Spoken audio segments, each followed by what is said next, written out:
Good afternoon, everybody. I'd like to first welcome you all to another webinar presented by MacMillan Education and Mondadori Education. Today we'll be with Josefina Ares, and she'll be presenting one of our newest titles, Upskill, which is for the lower secondary. And I know you want to listen to her and not me so much, so I'll pass the mic and let Josefina take it. Josefina, remind us, where are you today?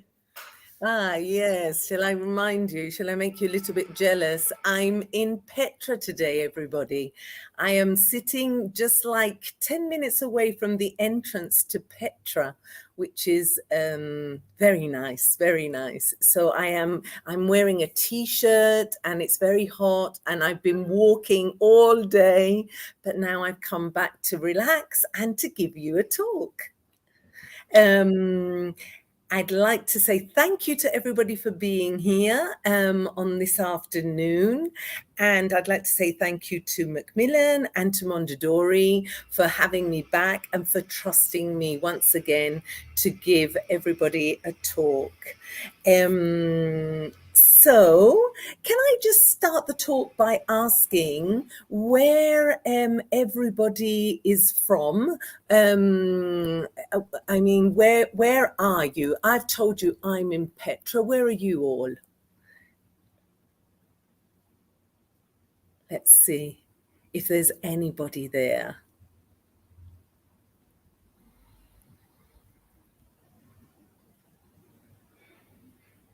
Oh, I'm not sure if it's coming through or not. Oh, yes, there's a delay. Okay, don't worry. I'll wait. And also, while you're telling me where you are, also tell me what ages you teach. What ages do you teach?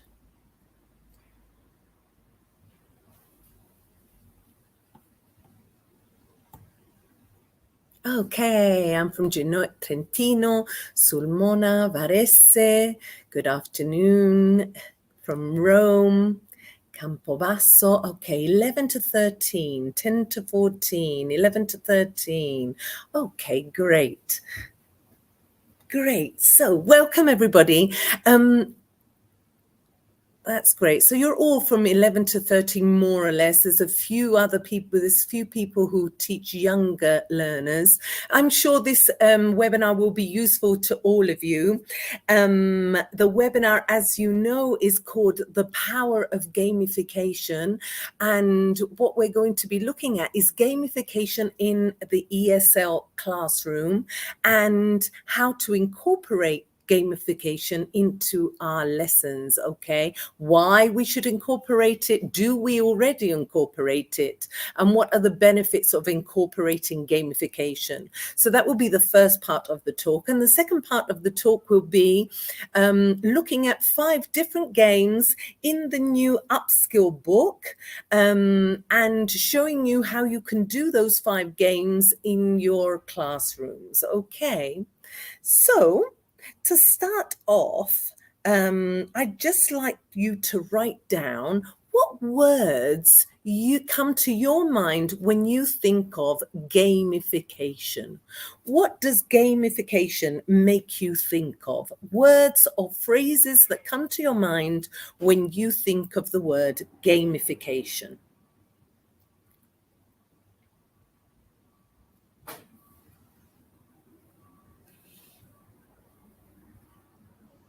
What comes to your mind when you think of gamification? What is gamification for you? Great. Competition, fun, happiness, learning and playing, collaboration, fun competition, challenge. Good. What else have we got? Games again, learning through games, fun, enjoyable. Yes, so you've all got the right idea and you've all given me lots of words which I also relate to gamification. So let's have a look at two different definitions that I have of gamification, okay? Let's have a look at the first one. Gamification, game-based learning or play-based learning, refers to a type of gameplay with clear and defined learning outcomes. It means employing well-designed digital and non-digital games to stimulate learners' language, critical thinking, and problem-solving abilities. It includes elements of games or play into the learning environment to boost engagement, participation, and learning. So this is one of the definitions that I found. There are many, many different definitions for gamification. I like this one especially because of what I've highlighted in red. Clear and defined learning goals to stimulate learners' language, critical and problem-solving abilities, to boost engagement and participation and learning. So that's one of the definitions. Another definition is this one by, I'm not even going to try and say their name, I'll say the last one, Mostowski, who defines gamification as changing unpleasant activity or idea into something that is more desirable. So yes, I think this in a nutshell is very, very short and sweet, as we say, changing something that could seem unpleasant into something more desirable. And that's what gamification really is. So let's go on. What actually happens in the brain? Now, I'm not going to go too much into this, and it's very simple the way that I have written it. But what happens to your brain when you start playing a game? You play games. What happens? Dopamine is released.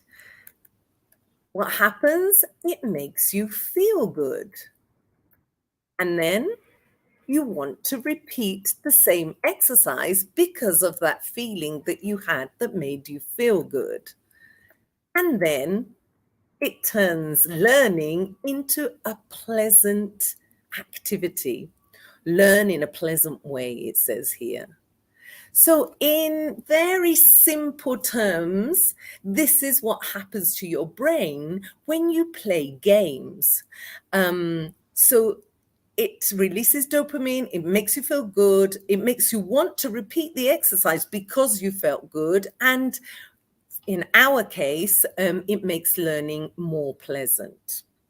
Let's go on to look at different elements of gamification. So I looked for pictures of gamification, and I got lots of these elements of gamification, and we're going to look at those, and we're going to look at how some of those concern us, especially in the learning environment that we're in the ESL, in learning and language, and how these different elements affect us. So first one is goals. Well, we have goals. Obviously, our main goal is for the students to learn English.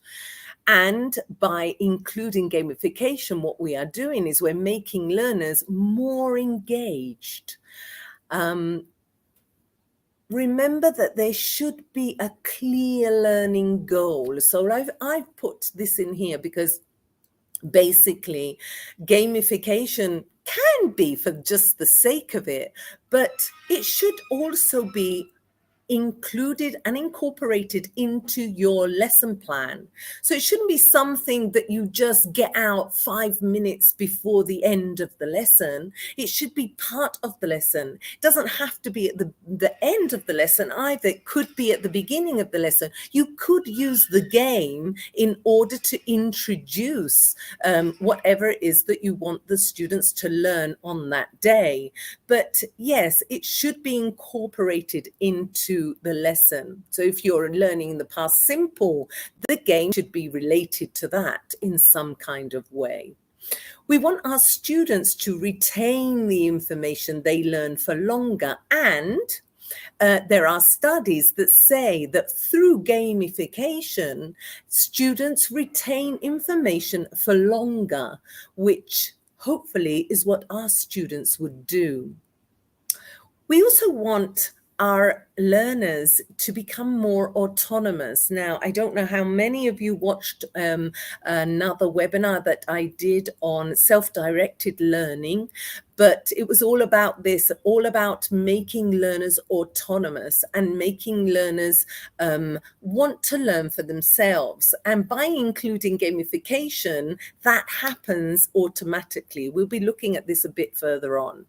And you want them to feel that learning is fun, okay? Because that's the ideal, no? That they don't think, oh God, it's 11 o'clock, we've got English again.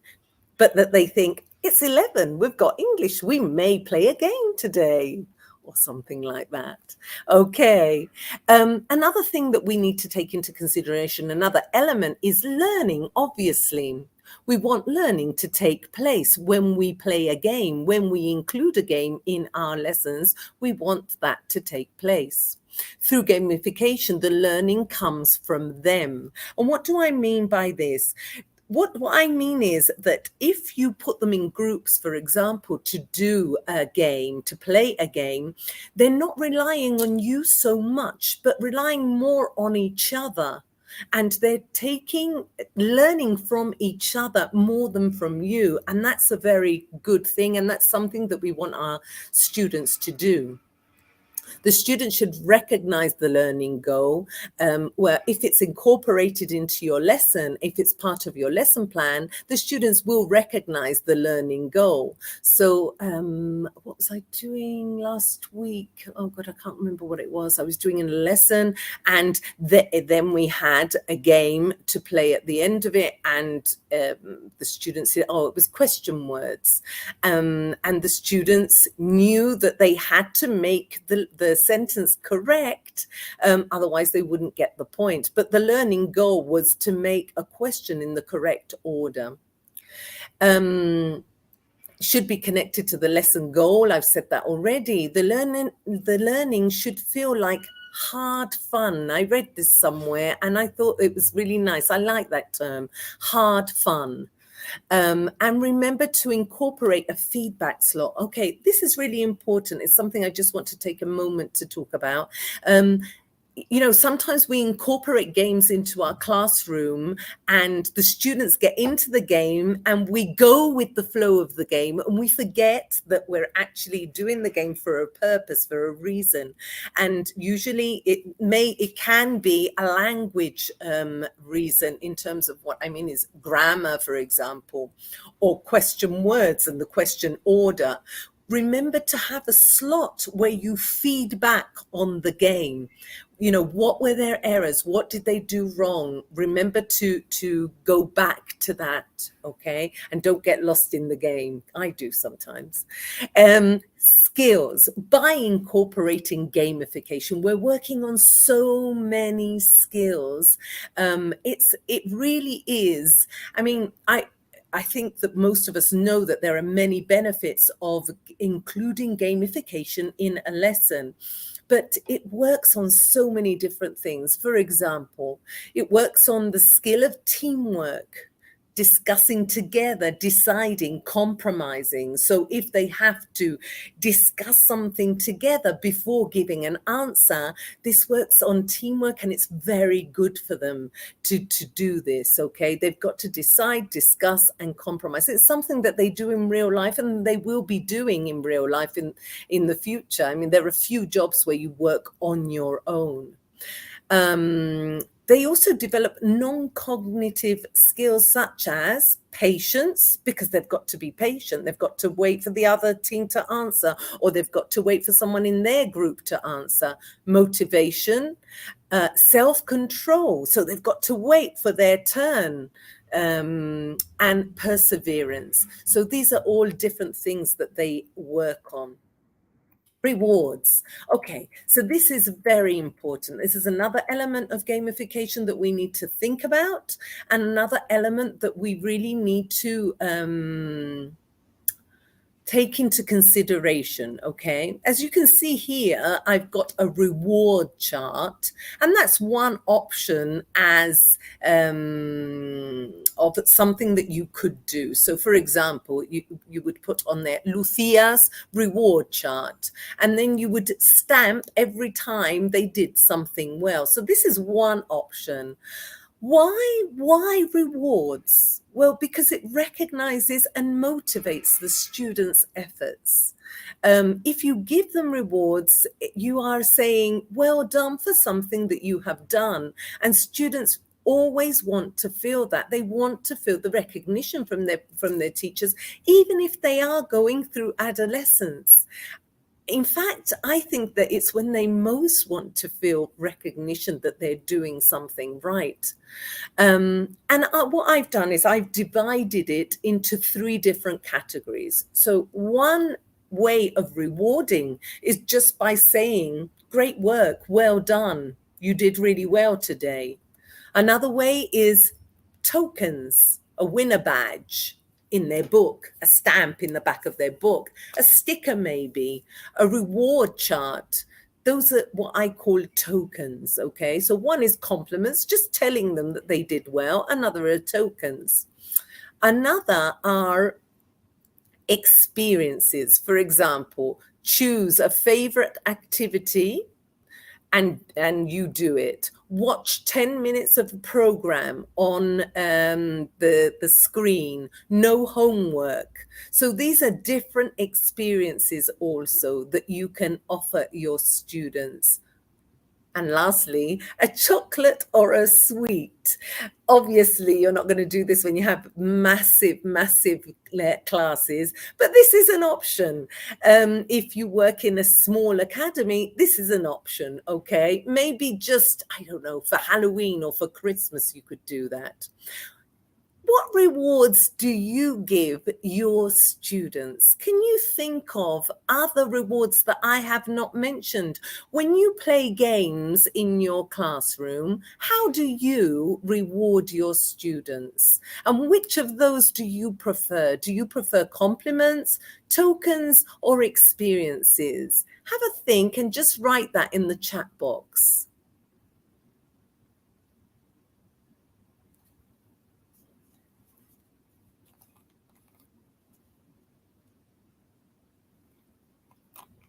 What rewards do you give your students when you play games with them? How do you reward them?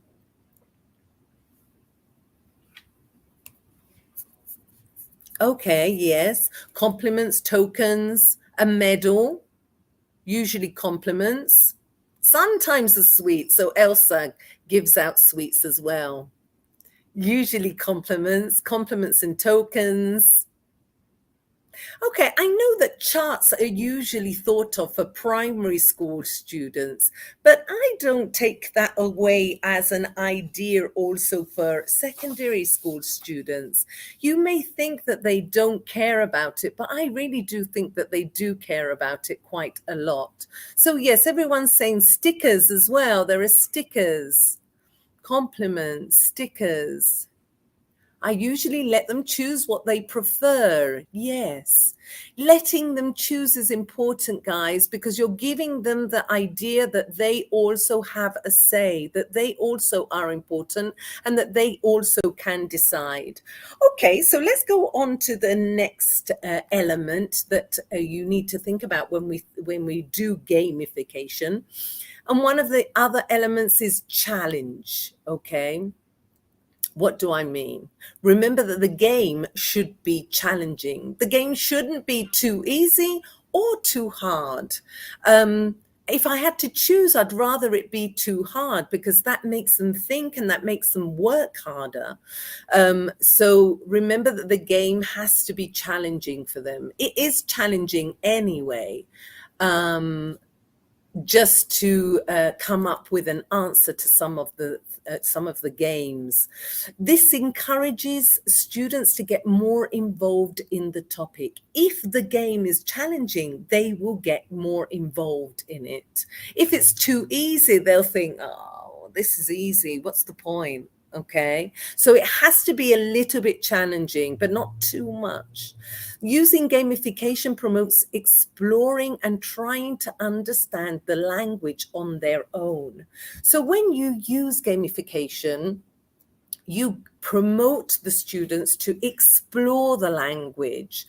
Some students that I did past simple with at the end of the lesson, the last 15 minutes, we played Kahoot.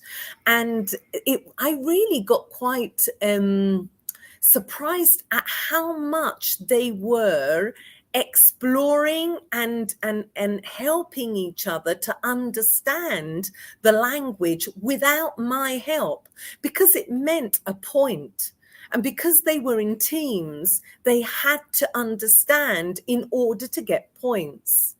And that is very connected to this next point, which is if they have a challenge, they need to negotiate and help each other to work out the rule. Remember that also setting a time limit enhances the challenge. If they have as much time as they want, then it takes away a little bit of the challenge because they don't have a clock, a time that they have to do it within. So giving them a time limit is always a good idea. Let's go to the next one, competition. So obviously, by incorporating games into your lessons, you are incorporating element of competition. Now, one of the things in order for this to happen is that it's useful to have obviously teams so that you can include this element. If you don't have teams, you don't have the element of competition. The game should promote collaboration, discussion, decision. We've already lots of that. I mean, you will see that lots of these different elements overlap. And yes, they have to collaborate, discuss, and decide together. Remember to promote healthy competition, okay? So trying to tell them, okay, guys, this is a game. You win some, you lose some. Don't take it too seriously. Remember that it's a game. We're here, our primary. I read somebody saying something like, it seems like they're just playing and not learning. And we want them to know that they are also learning, but it is essentially a game, but they are learning the language as well, but always in a healthy way. So promoting healthy competition. Including competition motivates students to do their best and try harder. So by having competition, and I'm not just talking about, I'm talking about also things like if you get your students to write a story, for example, and you put that story on display for everyone to see, and they have to choose which is the best story, they will try harder if that is going to go on public exhibition than if it's just going to be in their book, in their notebook. So it does motivate them to try their best if there is an element of competition. And engagement. So this is the last element that we're going to be looking at. Obviously, if we include gamification in our lessons, what we want is for the students to be engaged in it, okay? Gamification definitely promotes higher engagement. When you include games in the class, the students are much more engaged. As you can see here, the students are all putting their hand up because there is this game idea. And I don't know if we're going to have time to look at it, but at the end of the talk, I do show you how any exercise can be turned into a gamification exercise just by adding a few elements to it. At the same time, students become more active learners. So while they're playing, they're much more active. They're not just listening to us tell them what something is, but they're trying to work out what the first conditional is, what the second conditional is. They're working it out, because if they don't work it out properly, they don't get the point. So it makes them much more active. This is another big one, their attention span.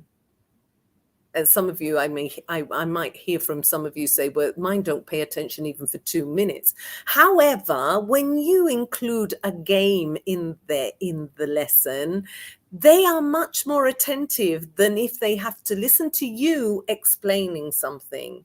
And it is, I mean, I called it the power of gamification because it does have a lot of power.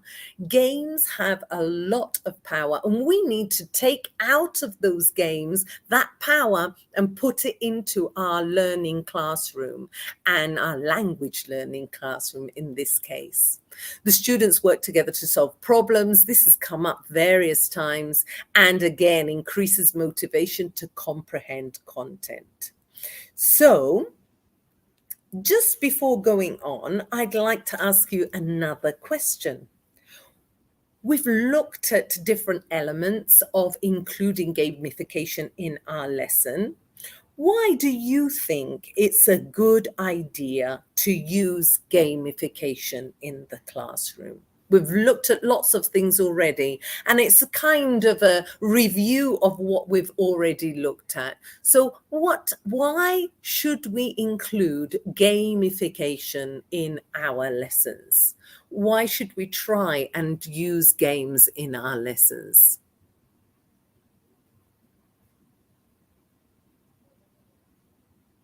Wow, Christina's saying here that she gave a book as a present. That's very nice, Christina. I wish we could do that every time we played a game. That's really nice. So your ideas, guys, on why you think it's a good idea to use gamification. What's your star reason for using gamification in the classroom? What's the best reason for you for using gamification? Time flies away and students don't feel tired. Great. To variate the lesson, to include different elements, retain information for longer, to have more engaging lessons, to increase attention. Students are more involved, to involve our students, more engaged with gamification, increase motivation. Students become more active. Involve all the students to get students' attention.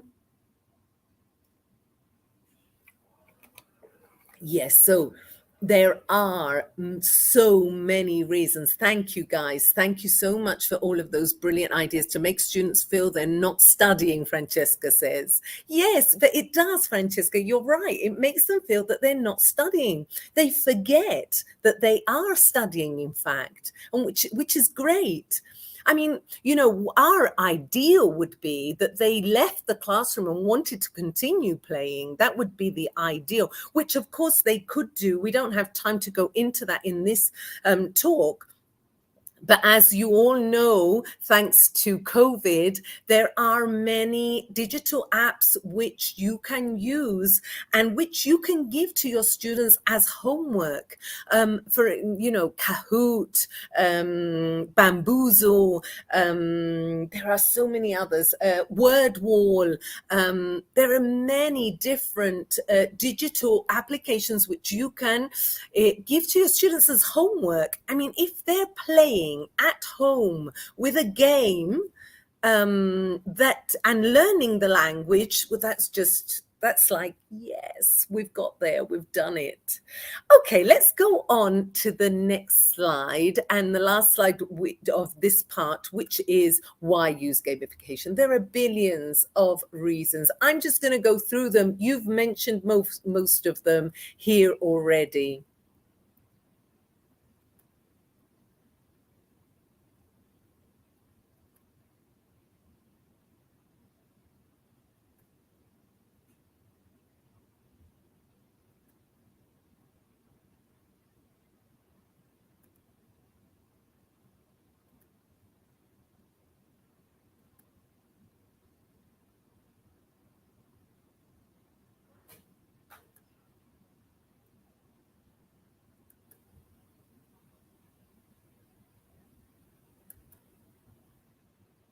Okay, so these are some of the reasons why we should include gamification. You've mentioned most of them. The last one is one that gets forgotten about, but in fact, it's so true because it does lessen disruptive behavior. You know, those students who just are continually disrupting your lesson, if they are involved in a game, will stop being so disruptive in the classroom because they're involved in some kind of game. Okay. Okay, so now we're going to the next part of so that was the theory part. Now we're going to 5 practical ideas, which I've taken from the new Upskill book. And the first one is Game 1 Bingo. So this is the first one. Oh, actually, I wanted to ask you something else before that. I'm going to go back 1 second. Sorry. I'm going to go back 1 second. What games do you play in the classroom? I've given you one already, okay? But what other games do you play in the classroom? So bingo is one. What other games do you include in your language learning classroom? Write down a few games that you can think of that you've included. Can be digital or non-digital. Guess who? Yes, guess who? Kahoot, Word Wall, yes. Hangman, yes. Guess who again? Kahoot. Uh-huh. Great. Both. Bingo. Find someone. Quizzes, mystery games. Guess who? I Spy. Good. Yes, I Spy. Tic-tac-toe. Yes. Memory. Good. Yes, memory is a game that you can play in any lesson. Yes, put up those words. Right, I'm putting up 20 words. You've got 3 minutes to think about it. Write down all the words that you can remember. I mean, there are so many different types of easy games, traditional games that you can include in the classroom. Simon says, find the differences. Yes, find the differences is a game. Hot potato, good. Mime, yes. Memory games, great. Hangman, great. Okay, so lots of you have mentioned. Brilliant, guys. Thank you so much for participating. Thank you to those of you who are sending in all these ideas. And yes, lots of those are the traditional kind of games that we play in the classroom. So yes, let's go to the first one. The first game is bingo. So as you can see in this game, which is one of the games which is included in the Upskill book, the new Upskill book, is bingo. And here they call it classmate bingo. Okay, so in each square, I'm not sure if you can see that, it says loves the color yellow, has got a pet, likes to read, their favorite food is fish. So I've just read the top line right now. And so how would this work? So you would give this out to them, which is already made for you, so you don't need to make it. However, on the other side, as you can see, there is an empty one. So this empty one is one where you can write the options or the students can think of options, okay? You would give them that photocopy. Let's say that you're doing this game on the left, and you would hand that out, and then you would get the questions from the students before getting them to move. Remember, one of the things about playing games is one of the things for games to be successful is giving the right instructions carefully, making sure that they understand before the game begins. If you give the wrong instructions, the game does not work. Make sure that you've set the game up properly and then let them go, okay? In this case, you would try and elicit the questions from them. Okay, so what's the question for loves the color yellow? Do you love the color yellow? Second one, do you have a pet? Do you like to read? What's your favorite? Oh no, is fish your favorite food? Okay, so first you would elicit from the whole of the group those questions, which is number 2. Elicit the questions for each box. Divide the class. Then, once you've done that, you divide the class into groups of, and I've put X here because I don't know how big your groups are. I don't know how possible this is. I don't know whether they can move in the classroom. I don't know what each of your different setups are. So you know what your setup is and you know how you can divide the students, okay? Then students should go around asking each other questions. It's like a find someone who, but instead it's a bingo, okay? And so they have to ask people the question, and if they say yes, they write their name in that box. Once they have filled a whole line, they shout out line. So ask one question each and then change. And this is something that again, you should make clear in the instructions. They can't just go to one person and ask one person all the questions. They must change. You could say after 2 questions or after each question. It's up to you, okay? The objective is to fill a line. If you fill a line, you shout line. If you fill all the boxes, you shout bingo. So bingo is something that it's very easy, but it's a game and it involves the students getting up and doing things, okay?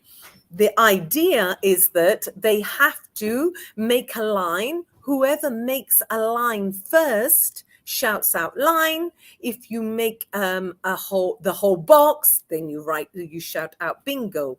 Now in this box that you have here, you have I can't remember how many there were, but I think it was, wait a moment, 4 by 4. So you've got 16 different boxes. You can obviously reduce that and cross some of them out because it may be too many. Obviously, all of these games can be adapted. Variations on this bingo. Question words. So having a question word in each of the boxes and the students making a question. I'll go back. So you give them a topic. My holiday. I'm on holiday at the moment. When I go back next week, I might do this with my students. And I say to them, okay, a bingo box. Draw a bingo box in your notebook, and include 8. In those 8, write a question word. You can go over the question words on the board. They write a question word. I say to them, the subject is my holiday. You've got to make a question to ask me with one of those question words.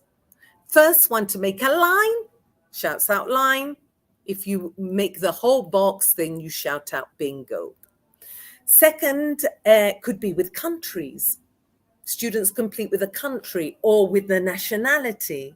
So the students to go over the countries that you've done, write 6. You decide how many boxes to have. In that one that we've just seen, there's 16, but you can have 12 or 9, okay? And they write the country or they write a nationality. You say the country, they cross it off. You say the country, they cross it off. First one to do a line shouts out line. First one to do all of them shouts out bingo. So teacher calls out the country. And this is something which I include. It must be spelt correctly if you want to win. So when they shout out line, to check it, you've got to check that they've spelt it correctly as well. Okay. And another bingo that I play a lot is a listening bingo. So for example, the students are going to do a listening and I give them the topic. The topic is holidays.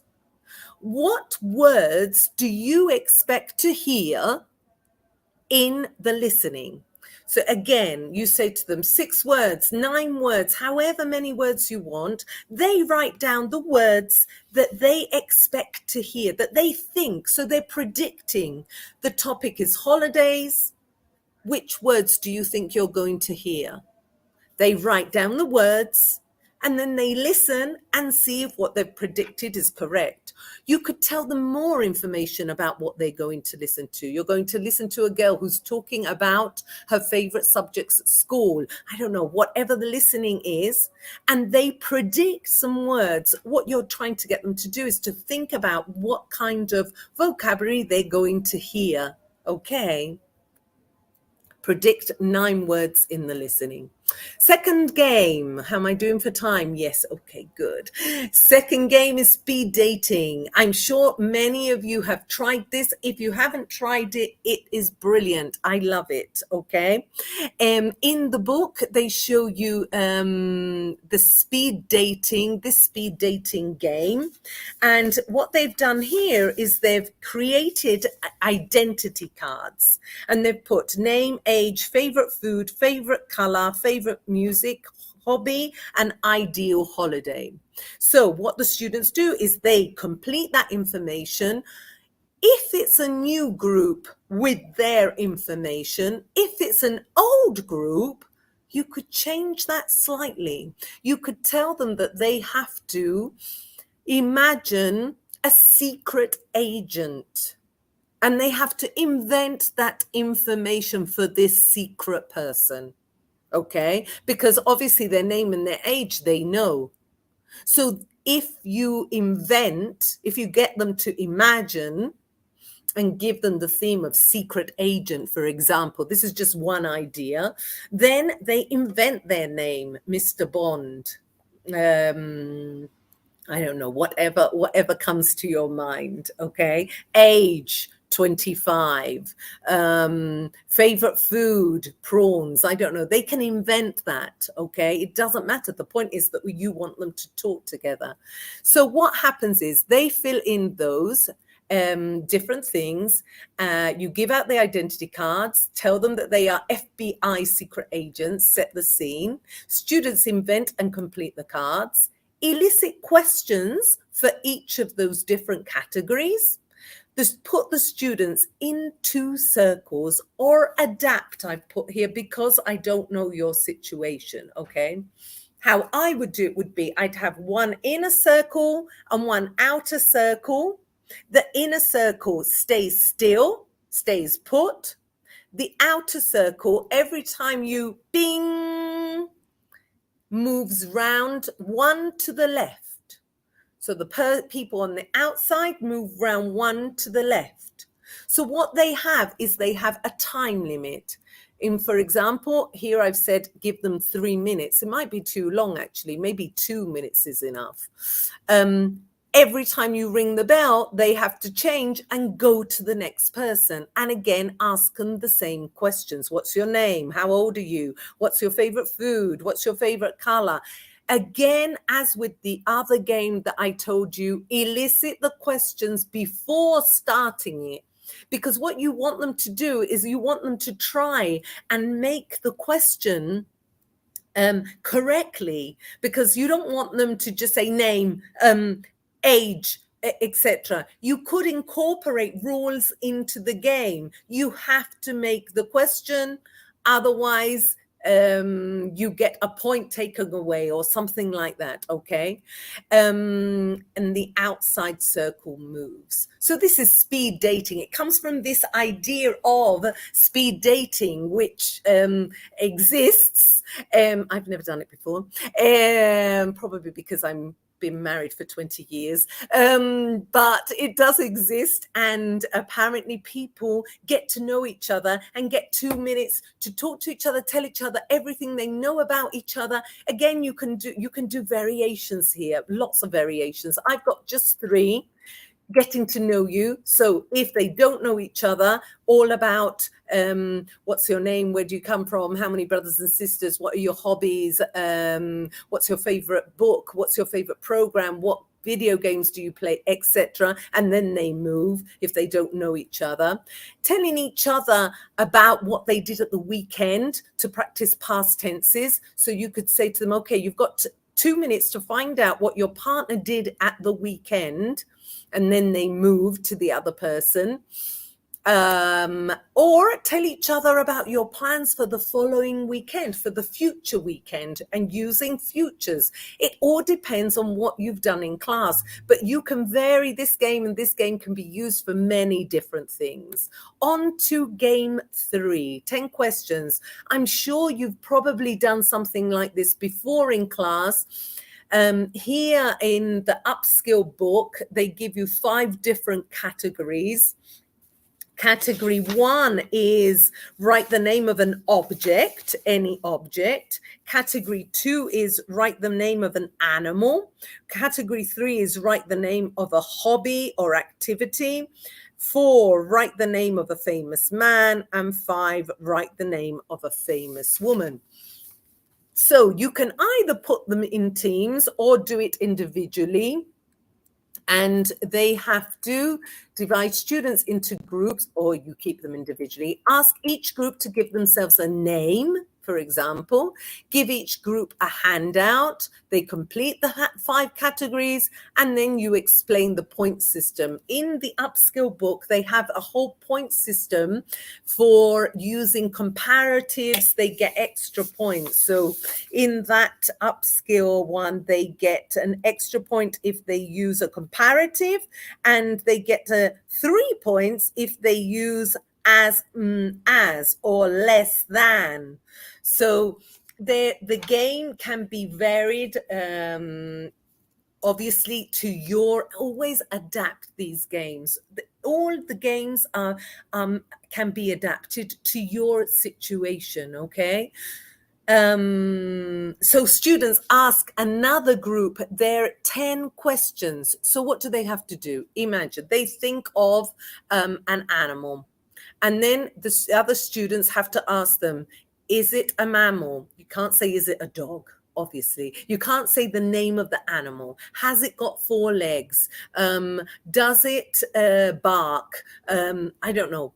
5 yes, 10 yes, no questions. And after the 10 yes, no questions, they've got to decide what it is. Okay. So it's the yes, no questions, and they make their guess. The winner group is the one with the most points. The instructions to this are on the slide, and this webinar is available, so you can stop, pause it, and have a look at the instructions more carefully. Okay, guys. Variations of the 10 questions are: one student thinks of a whatever, an animal, a country, I don't know, a holiday, there are billions. I haven't got the idea. The idea's not coming to my head right now, but there are so many different variations on that. Even vocabulary you can think of. Words that you've already looked at connected to holidays, for example. And then the others guess what it is. Guess my job. This one's a great one for if you're using modals. If you've worked on modals, have to, should. Guess my job. So I think of a job, and the students say, do you work indoors or outdoors? Do you wear a uniform? Do you work long hours? Do you work with young people? Do you work with old people? Do you get paid a lot? Do you, I can't think of the other ones, but there are millions of questions that they can ask for the job, okay? So thinking of a job and then asking a question and answering yes or no for that question. And this last variation is one where you get a Post-it, you write the word, or you write the animal, or you write the job, or whatever it is that you want on a Post-it, and you put the Post-it on the forehead. and then you put them in groups, and within their groups they ask each other, or even if that's too much hassle, because if you have big groups, the problem is probably most of you, I can hear you saying, you've got too many students in your class to do walking around. Don't do walk around. Put them in twos and then change the two. So you put them in pairs. You say A, B, A, B, A, B, okay? And then you move the B's to the next pair, okay? So you can do it even with big groups, and they look at their thing on here, and sorry, I've said that wrong, the post-it, because the other person has to write the word on them and they don't see it. And the person themselves asks, am I, do I, have I? Okay. So that was that one. I'm sorry. I got mixed up with that one. The other person has to write the name on the post-it. Let's go to the next one, present perfect. Now, some of you have already mentioned this. It's basically charades, and charades is miming. A couple of you already said miming, okay? Now, in the Upskill book, they've given you charades with the present perfect. So you've got things like, I've won a competition. I haven't cleaned my teeth. I've sent 6 emails this morning. I haven't cooked the dinner. So you would give each of the students one of these cards, and the student has to mime their sentence to their group, and the group has to guess what the sentence is. Okay, so you've got 2 groups, group A, group B. The 2 piles, 1 pile on one side, 1 pile on the other. Here you've got team A, team B. They come, they pick a card. So team A, come and pick your card. One of them comes up, mimes. The others have to be quiet. If they guess it within a time limit, obviously give them half a minute, a minute, and they have to guess what the sentence is. So these are the instructions. Here you have these on the slides. I'm starting to run a little bit because we're running out of time.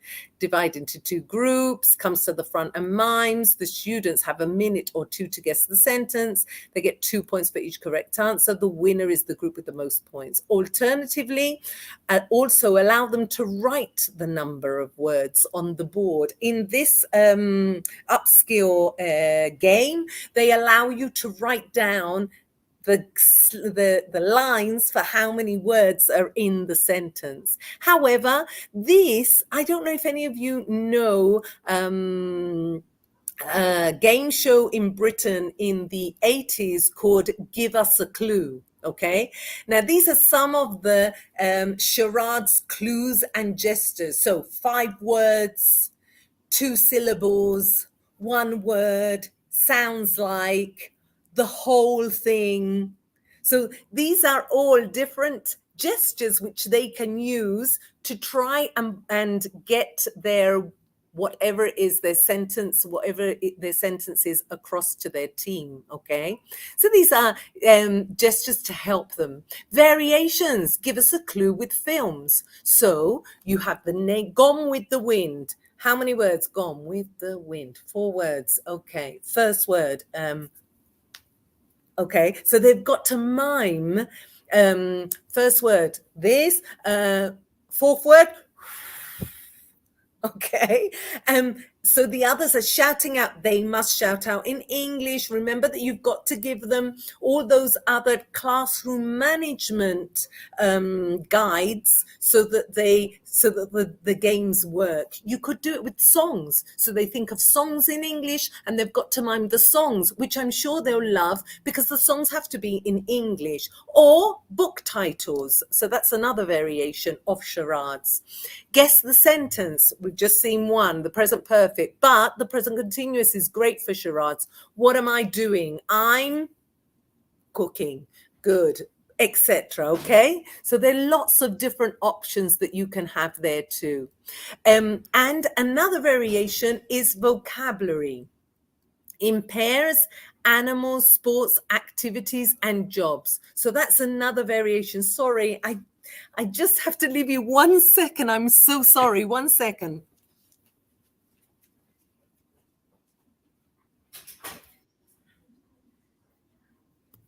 Okay, well, we're running out. We're about to run out of time anyway. So I'm sorry. I'm back.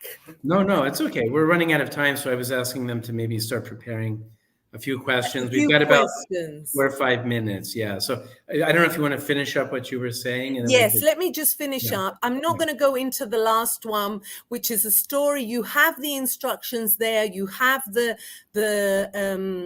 material here on the slides, guys. It's basically the students making up a story. Okay, you've got an example on the right hand side, and on the left hand side you have the beginning, the middle, and the end of a story. You would divide the students into groups of 3, and they would invent a story, giving them some elements of the story which are here. Okay, the main character, think of a setting, think of a possible enemy, etc. And basically they would invent a story.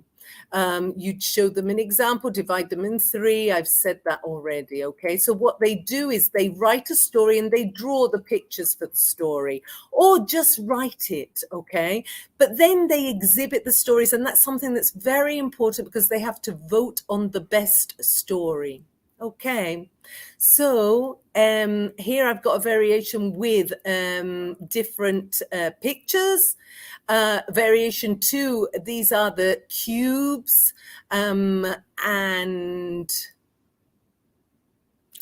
these are beginnings for stories, which you can give them because sometimes they don't have ideas, so you could give them the beginning of the story, or a dictation story, which is basically you dictate some of the story, but then you ask them questions and they have to fill in the story. So what's in red, they come up with. What's in black, you give them. When I was, how old were you? And they have to fill it in. We went to, where did you go for our holiday? I went with. And so they make up a story. Then they exhibit the stories and they vote on the best story. So as you can see, you change it into a game by giving it a prize, an objective, etc. Okay, how do we gamify? I'm not going to go into this, guys, but yes, you can gamify any kind of exercise that you do in class. I gamified reported speech the other day by giving them quotes from films. For example, I'll be back. And they got points if they knew which film it was from, and they got points if they reported the quote correctly. So that's one of the one option with something that I did in class, and I made it into a game. Okay, here this is very simple. I got this from the internet, chopped it up. Past simple, past completed actions, past habits or states, the word and the use. They had to put this together basically. Okay, and the first group to do it won points. So you can gamify absolutely anything. These are the traditional games that we do in an ESL classroom. Most of them you have mentioned already, and we've run out of time. So thank you so much. I'm sorry it was a bit rushed there at the end, and I'm sorry about the interruption, but I hope that you've taken away lots of things, guys. As always, Josefina, a lot of ideas for all of us. The slides will be made available to other participants. So some of the activities at the end that they may not have had a chance to think about, they'll at least get a chance to have a look, later on today or this weekend or whenever. So anyway, we have about time for one question. Are there any burning questions that you just have to ask right now before we leave? Ask me a question, guys. Ask me. Let me know how whether that was useful as well, whether you enjoyed it. Oh, thank you, Josie. Thank you. Interesting. Okay, good. I'm glad. Thank you. Can I You have the too, slides? Paolo. You will Thanks. have the slides. Angela, yeah, we will have the slides. Absolutely. Mondadori will provide them. And so all those ideas that Josefina shared with us, you should be able to, integrate them into what you're doing in the classroom. So I think that about does it. Milena, Sylvia, thank you. You too, Laura. And there will be another event coming up soon, so do keep your eye out. These are updated constantly on Mondadori's website. So thank you all. Have a great evening, and I'll catch you at the next webinar. Thank you, everybody. Thanks for being there. Bye. Enjoy Jordan. Bye-bye. Thank you. Thank you. Bye.